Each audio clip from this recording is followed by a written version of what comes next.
We are back with some breaking news. Judges in the Eastern District of Virginia are moving to select a new U.S. attorney after Lindsey Halligan was found to be unlawfully appointed to her role in December. As a reminder, Halligan secured indictments against New York Attorney General Letitia James and former FBI Director James Comey, but those charges were tossed. Let's bring in MS Now Justice and Intelligence reporter Ken Delanian. Ken, what are we learning?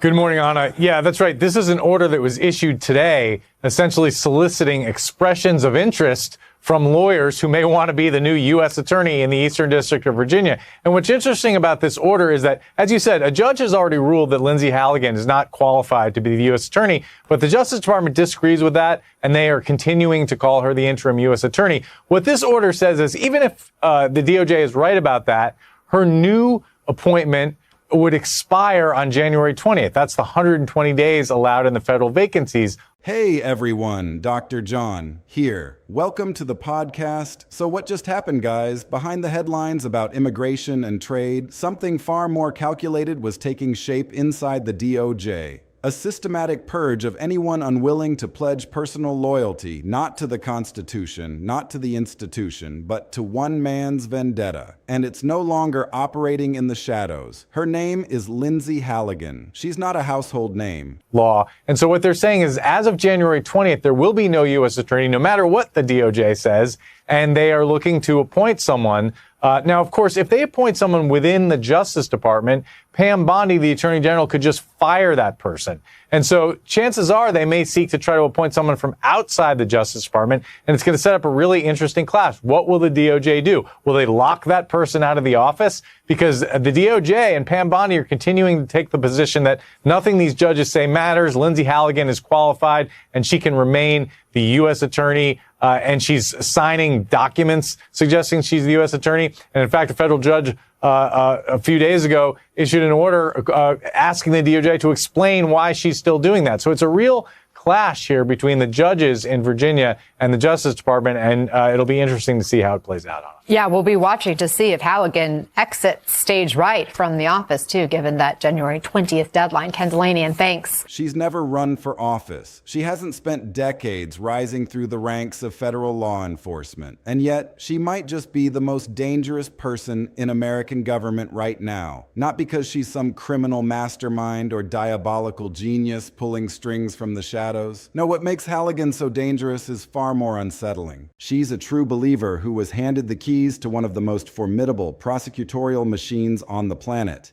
Lindsey Halligan, the Trump-appointed interim U.S. attorney for the Eastern District of Virginia, is leaving the post after the expiration of her 120-day term. Halligan's departure follows weeks of escalating courtroom clashes over the legality of her appointment, with multiple federal judges questioning whether she had any authority to continue serving in the role. Attorney General Pam Bondi lamented the departure of the former White House aide turned prosecutor in a statement. She blamed Senate Democrats and home state senators who refused to support the president's nomination. Halligan's brief tenure was among the most controversial of any U.S. attorney in the country. And she's using that power to systematically destroy anyone who ever dared to investigate Donald Trump. This is a story that sounds like it was ripped from the pages of a political thriller, except it's happening in real time, right now, with consequences that will echo through American democracy for generations. We're talking about senior prosecutors with decades of experience being marched out of federal buildings. We're talking about federal indictments being signed against Trump's most prominent adversaries. As a former personal attorney to Trump with no prior experience as a federal prosecutor, she was elevated to the powerful post.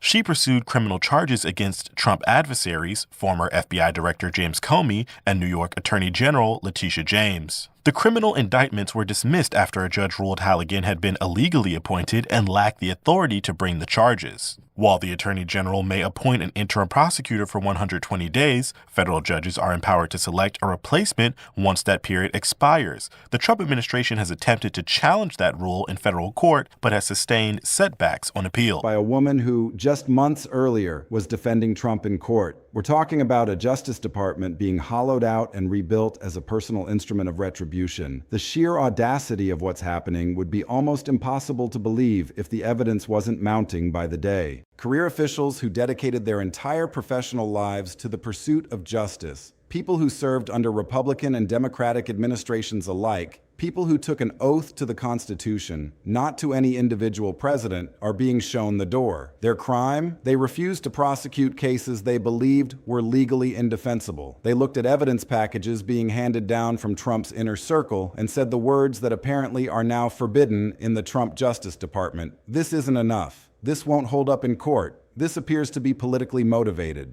Those words, those simple, principled statements that would have been celebrated in any previous administration as examples of prosecutorial integrity, have become career-ending offenses. And the person wielding the axe, the person personally signing termination papers and then indictments, is Lindsey Halligan. A woman whose primary qualification for one of the most sensitive law enforcement positions in America wasn't her trial experience, wasn't her management capabilities, wasn't her understanding of complex federal criminal procedure. It was her unwavering loyalty to Donald Trump. Let that sink in for a moment. The interim United States Attorney for the Eastern District of Virginia, an office so powerful and so consequential that it's often referred to as the espionage court because of its jurisdiction over national security matters, is now run by someone who has never, not once in her entire career, served as a prosecutor. She has never presented a case to a grand jury seeking an indictment. She has never stood before a judge representing the United States government. She has never worked alongside FBI agents building a case from the ground up.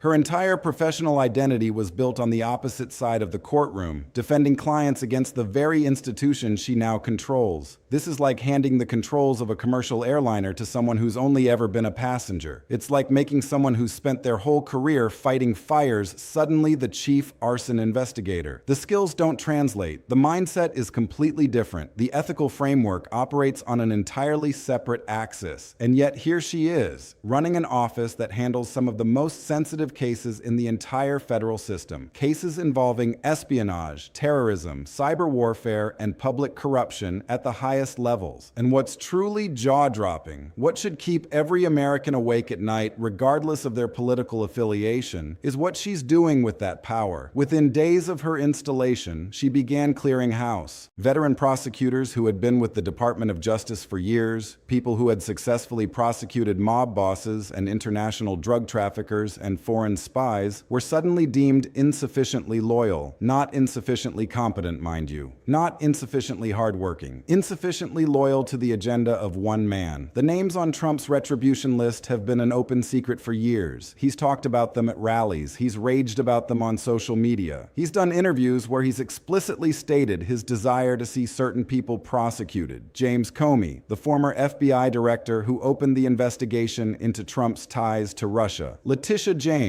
the New York Attorney General, who successfully sued Trump's business empire for fraud. These aren't obscure bureaucrats who happen to annoy the president. These are the people Trump has been fixated on, the people he's called out by name, the people he's promised his supporters he would make pay. And now, with Halligan installed at the Eastern District of Virginia, that promise is becoming a reality. The sequence of events is chilling in its efficiency. Trump's team presented potential cases against Comey and James to career prosecutors in the office. These were experienced attorneys who understood what it takes to make a federal case stick. They reviewed the evidence Trump's people had assembled, looked at the legal theories being proposed, and came to a unanimous conclusion. These cases weren't ready for prime time. The evidence was thin. The legal arguments were creative at best, completely unmoored from precedent at worst. Any judge would see through them. Any defense attorney would tear them apart. So they said no. They exercised the prosecutorial judgment that their entire careers had trained them to exercise. They refused to put their names on indictments they didn't believe in. And for that act of professional integrity, they were fired. Not reassigned to less sensitive cases, not counseled or retrained, fired, escorted out of federal buildings they'd served in for years, sometimes decades. Their careers destroyed because they wouldn't participate in what they saw as a politically motivated prosecution.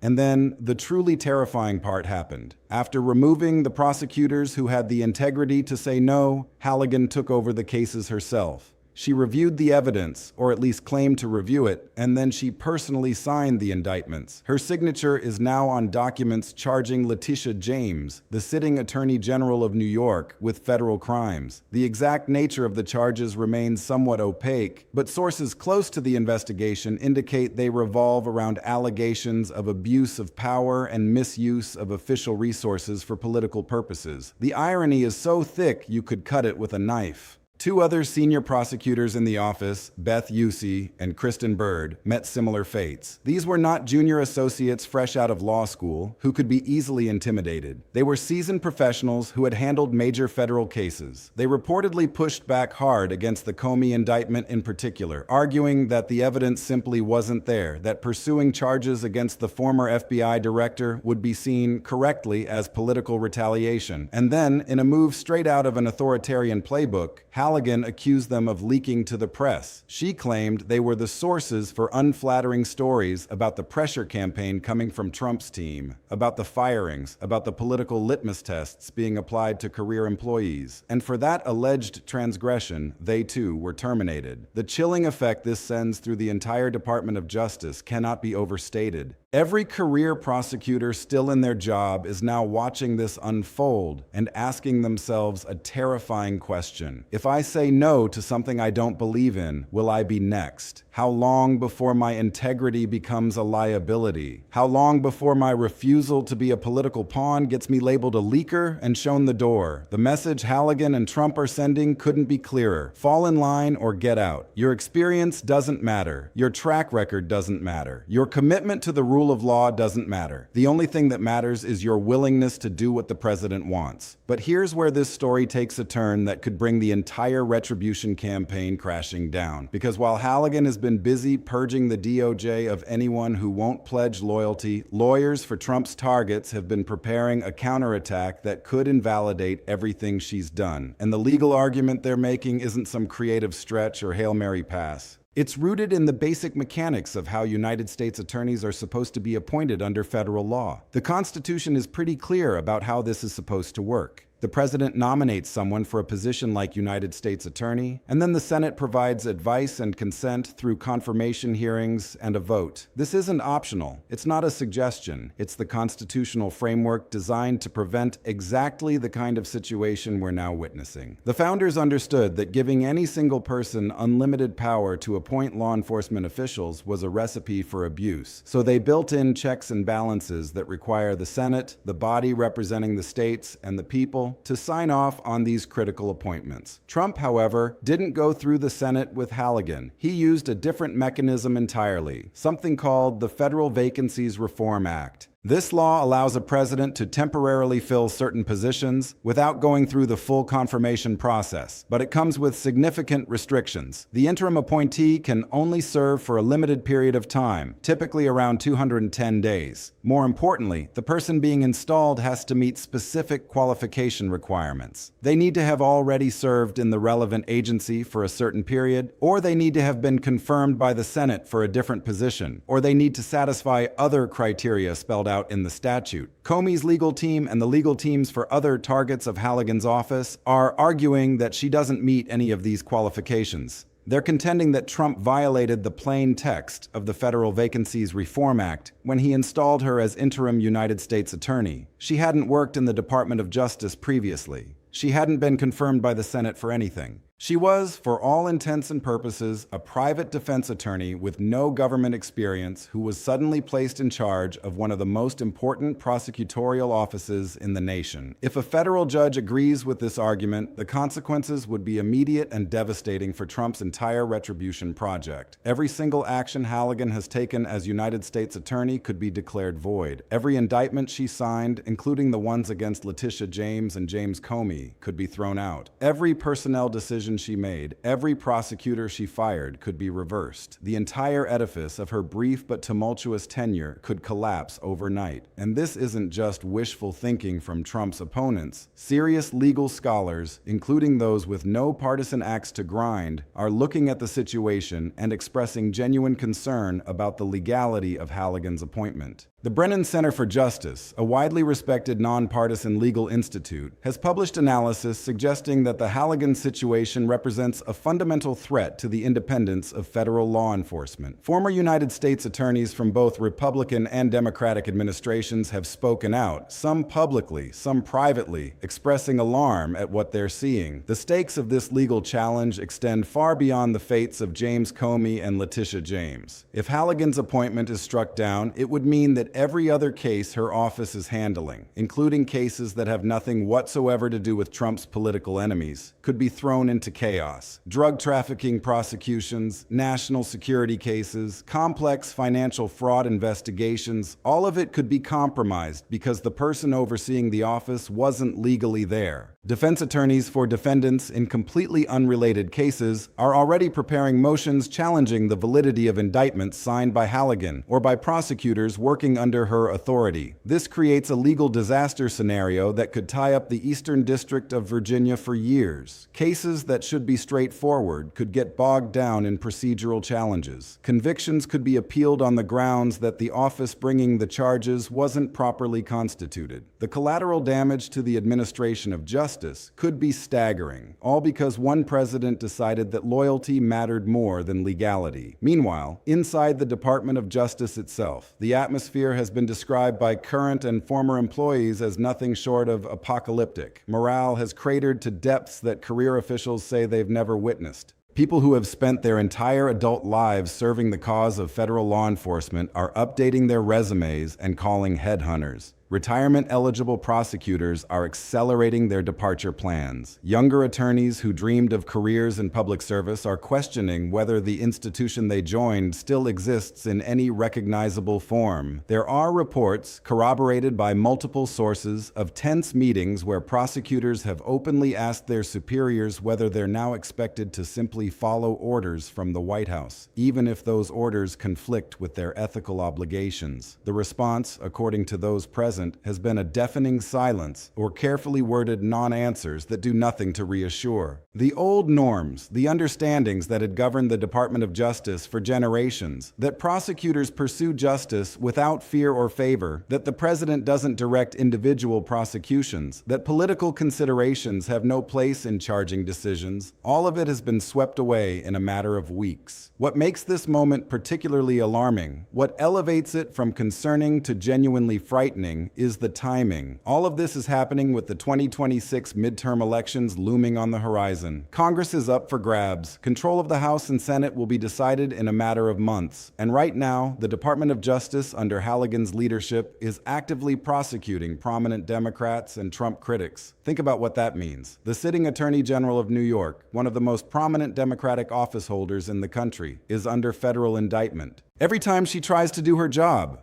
every time she makes a public appearance, every time her name comes up in the context of the upcoming elections, Republicans can point to those criminal charges and say, look, even the feds think she's corrupt. It doesn't matter if the charges are ultimately thrown out. The damage is done the moment the indictment is unsealed. The media coverage, the attack ads, the whispers and innuendo, all of it serves to weaken a political opponent at the most critical possible moment. And this isn't happening by accident. This isn't some unfortunate coincidence of timing. This is the point. This is the entire purpose of the exercise. By indicting prominent critics and adversaries right before an election, Trump is using the immense power of the federal government to tilt the playing field. He's not just running against his opponents, he's prosecuting them. He's turning the machinery of justice into a campaign operation, and the message it sends is unmistakable. Oppose me, and I will use every tool at my disposal to destroy you. The James Comey case serves a different but equally important purpose. Comey isn't running for anything. He's not an elected official whose removal from office would benefit Trump politically, but he is a symbol, perhaps the ultimate symbol of the so-called deep state that Trump has been railing against since his first days in office. Comey represents the career law enforcement and intelligence establishment that Trump believes was arrayed against him. By indicting Comey, by dragging him through the criminal justice system, Trump is sending a message of intimidation. He's telling anyone in the government who might consider investigating him or his allies that the same fate awaits them. This is how authoritarian systems work. You don't have to prosecute everyone.